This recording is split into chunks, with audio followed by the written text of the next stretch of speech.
Sa mga nakaraang taon, ang West Philippine Sea ay naging sentro ng tensyon sa buong mundo dahil patuloy na ipinagpipilitan ng China ang malawak nitong mga territorial claim sa mga katubigan na mayaman sa likas na yaman. Habang ipinaglalaban ng Pilipinas ang sarili nitong karapatan sa mga katubigang ito, nahaharap ngayon ang bansa sa mga lumalalang hamon sa pagprotekta sa mga interes nito sa rehiyon. Ngunit sa kabila ng tumitinding tensyon, may isang mahalagang kaganapan na lumitaw, ang pamumuhunan ng Amerika sa industriya ng langis at gas ng Pilipinas. Ang investment na ito ay hindi lamang isang pagkakataong pang-ekonomiya para sa Pilipinas, kundi isa rin itong estratehikong hakbang na may potensyal na direktang hamunin ang mga claim at impluensya ng China sa lugar. Pag-uusapan natin mga kapatid kung paanong ang suporta at investment ng Amerika sa sektor ng enerhiya ng Pilipinas ay tumutulong sa seguridad at kalayaan ng enerhiya ng bansa. At malalaman din natin mamaya kung paanong ang mga investment na ito ay bahagi ng mas malawak na estratehiyang geopolitikal na layuning balansehin ng mga hakbang ng China sa West Philippine Sea. Ang Pilipinas ang isang bansa na matatagpuan sa isang estratehikong rehiyon ng mundo na mayroong nakatagong yaman sa ilalim ng dagat na halos hindi pa napapakinabangan. Ang mga yaman na ito ay binubuo ng mga hydrocarbon resources na maaring nagkakahalaga ng higit sa $26.3 trillion. Ayon sa mga ulat mula sa US Geological Survey at Ministry of Geology and Mineral Resources ng China, sa loob ng 200-mile Exclusive Economic Zone o EEZ ng Pilipinas, partikular na sa paligid ng Spratly Islands, may mga reserbang langis na tinatayang aabot sa 17.1 billion barrels na kung mapapakinabangan ito ng buo, maaring itong magkaroon ng malalim na epekto sa seguridad ng enerhiya, paglago ng ekonomiya at posisyon ng bansa sa geopolitika. Ayon naman sa US Energy Information Agency, ang mga resources na ito ay hindi lang matatagpuan sa katubigan na parte ng Pilipinas dahil maging ang buong South China Sea ay naglalaman ng nasa tinatayang 190 trillion cubic feet ng natural gas at 11 billion barrels ng langis na karamihan sa mga reserbang ito ay matatagpuan sa mga gilid ng South China Sea at hindi sa mga pinag-aagawang isla at bahura. Bukod dito, tinataya ng US Geological Survey na may mga hindi pa natutuklasang reserba sa South China Sea na maaring magdagdag ng 160 trillion cubic feet ng natural gas at 12 billion barrels ng langis. Bagamat ang datos na inilabas ng China ay mas mataas kumpara sa mga bilang na ito, ngunit hindi pa rin ito sapat sa kanilang malawakang domestic consumption ng langis at gas. Katunayan, noong 2018, lagpas sa 12.8 million barrels ang kanilang nauubos bawat araw. Ang sitwasyon ng South China Sea ay komplikado dahil maraming bansa tulad ng China, Vietnam, Malaysia, Indonesia at Pilipinas ang nag-aangkin ng parehong teritoryo. Seryoso ang isyong ito dahil ang nabanggit na mga bansa ay patuloy na nagsasagawa ng mga proyekto para maghanap ng langis at gas sa mga pinag-aagawang bahagi ng dagat. Ayon sa Asia Maritime Transparency Initiative, mula 2018 hanggang 2025, tumataas ang tensyon dahil sa mga standoff sa pagitan ng China at ibang mga bansa sa Southeast Asia, kasama ng Pilipinas tungkol sa drilling rights sa mga pinag-aagawang lugar. Nagdudulot ito ng takot na maaring humantong pa sa mas malalaking mga conflict. Ang tumataas na tensyon ay pinapalala ng agresibong aksyon ng China sa rehiyon. Ang kanilang pag-angkin gamit ang 9-dash line ay sumasaklaw sa mga lugar na matagal nang inaangkin ng Pilipinas, Vietnam, Malaysia at iba pa. Ang Pilipinas simula noong 2014 ay hindi na sumali sa mga aktibidad ng paghahanap ng langis sa mga pinag-aagawang tubig dahil sa mga isyu sa seguridad at diplomasya. Ngunit kamakailan may mga palatandaan na maaring magbago ang patakaran ng bansa. Noong 2024, nakatagpo ang Pilipinas ng isang malakas na kaalyado, ang Estados Unidos, na nagpapakita ng interes na tulungan ang bansa na tuklasin ang hindi pa nagagamit na langis at gas sa South China Sea. Nagbukas ito ng posibilidad para sa isang joint exploration kung saan ang mga kumpanya ng Pilipinas ay naghahanap ng mga kasosyo mula sa US upang matulungan sila sa pag-develop ng mga mahahalagang yaman. Ang US ay interesado hindi lang sa enerhiya ng Pilipinas kundi pati na rin sa paglaban sa lumalaking impluensya ng China sa rehiyon. Ang interes na ito ay tumutugma sa mas malalapit na ugnayan ng Pilipinas sa US at Japan habang ang mga bansang ito ay naghahanap ng mga bagong pagkakataon sa pamumuhunan lalo na dahil sa lumalalang tensyon sa China. Mahalaga ang pag-secure ng enerhiya para sa Pilipinas. Ang bansa ay umaasa sa Malampaya gas field na nagbibigay ng halos 40% ng kuryente sa Metro Manila. Ngunit inaasahang mauubos ito pagsapit ng 2027. Dahil dito, magiging mahirap para sa Pilipinas na makayanan ang kakulangan sa enerhiya at ang pagtaas ng presyo ng kuryente. Napansin ng gobyerno ng Pilipinas na hindi kayang magtagal ang sitwasyong ito dahil malapit nang maubos ang Malampaya. Ang krisis sa enerhiya sa Pilipinas ay mas lumala dahil hindi pa lubos na napapakinabangan ng mga likas nitong yaman, lalo na sa produksyon ng langis at gas.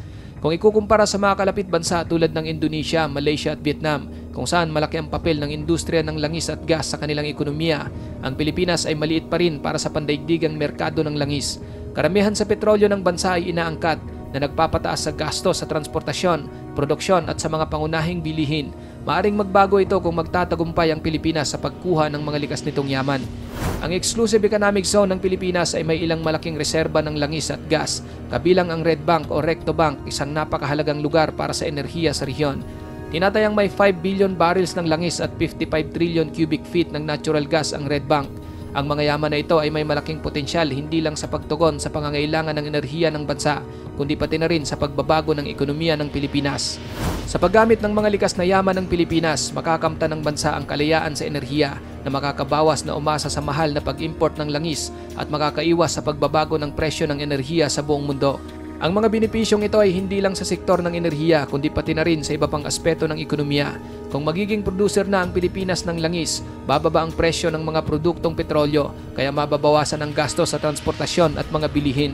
Dahil dito, maaaring bumaba ang inflation at tumaas ang kalidad ng buhay na magpapalakas sa domestic consumption at makakatulong sa paglago ng ekonomiya ng bansa.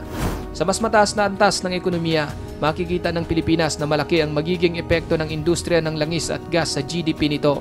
Kung makakaya ng Pilipinas na makipagsabayan o lumampas pa sa produksyon ng langis sa Indonesia, maaari itong mag-ambag ng $150 billion o higit pa sa ekonomiya taon-taon, kaya magiging pangalawa ang Pilipinas sa pinakamalaking ekonomiya sa Timog Silangang Asya pagkatapos ng Indonesia. Magiging mas mapagkompetensya rin ang Pilipinas sa sektor ng pagmamanufacture, lalo na kumpara sa mga kalapit bansa tulad ng Vietnam at Indonesia. Para sa gobyerno, ito ay isang malaking pagkakataon upang lumikha ng mga trabaho, makaakit ng mga dayuhang pamumuhunan at mapalakas ang ekonomiya. Ang lumalalim na ugnayan ng Pilipinas sa US at Japan ay nagpapalakas sa atraksyon ng bansa bilang destinasyon ng pamumuhunan. Sabik ang mga bansang ito na makipagtulungan sa Pilipinas, lalo na tumitindi ang tensyon sa China. Ang mga kumpanya mula sa US ay nakikita ang potensyal na mag-invest sa isang matatag at lumalagong merkado ng enerhiya sa Pilipinas na makakatulong sa kanila na bawasan ang umasa sa China at mag-diversify ng kanilang mga supply chain ng enerhiya. Ngunit may mga hamon na kinakaharap. Ang mga isyu sa teritoryo sa South China Sea, partikular na ang mga pag-aangkin ng China sa Red Bank at mga karatig lugar, ay malaking hadlang sa pagsaliksik ng enerhiya. Bagamat may tagumpay ang Pilipinas sa 2016 Hague Tribunal ruling na nagpapawalang bisa sa pag-angkin ng China, patuloy na ipinagpipilitan ng Beijing ang kontrol nito sa rehiyon. Dahil dito, nag-aalangan ang Pilipinas na tuluyang tuklasin ang mga pinagtatalunang lugar dahil sa posibleng salungatan sa mga agresibong puwersa ng China sa dagat. Ang gobyerno ng Pilipinas ay gumawa ng mga hakbang upang matugunan ang mga isyong ito sa pamamagitan ng pakikibahagi sa mga diplomatikong negosasyon at paghingi ng international support. Ang isang potensyal na strategy ay ang pagsali sa US sa mga joint exploration venture na maaring magsilbing hadlang sa maritime assertiveness ng China. Higit pa rito, maaring tuklasin ng Pilipinas ang iba pang bahagi ng EEZ nito ng walang pag-aalinlangan tulad ng Sulu Sea at Cotabato Basin na natukoy na mayaman sa reserbang langis at gas. Ang mga lugar na ito, hindi tulad ng Spratly at Red Bank, ay hindi napapailalim sa mga hindi pagkakaunawaan sa teritoryo ng China at kumakatawan bilang alternatibo para sa exploration. Ang Department of Energy ay nagsagawa din ng mga proactive na hakbang upang pasiglahin ang industriya sa pamamagitan ng pagpapalawig ng kontrata sa serbisyo ng Malampaya Gas Field hanggang 2039. Tinitiyak ng extension na ito na ang bansa ay maaring magpatuloy sa pagkuha at paggamit ng natitirang mga reserbang gas habang naghahanda para sa susunod na yugto ng pagbuo ng enerhiya. Bukod pa rito, ang Pilipinas ay aktibong nagtatrabaho upang maakit ang private investment kasama ang mga kumpanyang tulad ng Prime Infrastructure Capital na nagsasagawa ng mahahalagang tungkulin sa sektor ng enerhiya. Inaasahan ang sektor ng langis at gas ng Pilipinas ay naglalayo na dagdagan ng mga reserba at produksyon nito sa 2040 na tinitiyak ang isang matatag at napapanatiling energy future para sa bansa. Plano ng gobyerno na pahusayin ang mga patakaran sa industriya ng langis, bumuo ng isang matatag na natural gas market at magtatag ng isang investment-driving energy sector na magbibigay ng abot-kaya at maaasahang enerhiya para sa lumalaking populasyon nito. Ang Pilipinas ay nasa isang mahalagang yugto para sa kanyang energy and economic future.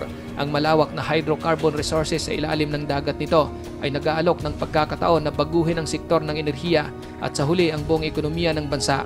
Sa tulong ng mga internasyonal na kasosyo, lalo ng Estados Unidos, maaring makalaya ang Pilipinas mula sa labis na pag-asa sa pag-import ng enerhiya, matiyak ang kinabukasan ng enerhiya at maging isang pangunahing player sa rehiyon at pandaigdigang merkado ng enerhiya.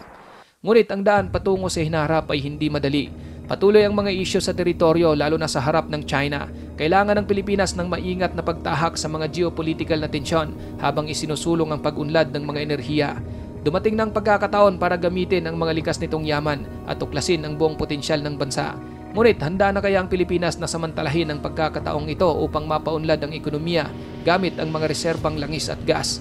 O ang mga isyu sa teritoryo at mga tensyon sa ibang bansa ay magpapahina sa bansa mula sa pagtamo ng kasaganaan? Panahon lamang ang makapagsasabi, ngunit ang oportunidad para sa isang mas magandang kinabukasan ay naroon na. Ikaw kapatid, ano ang masasabi mo sa bidyong ito?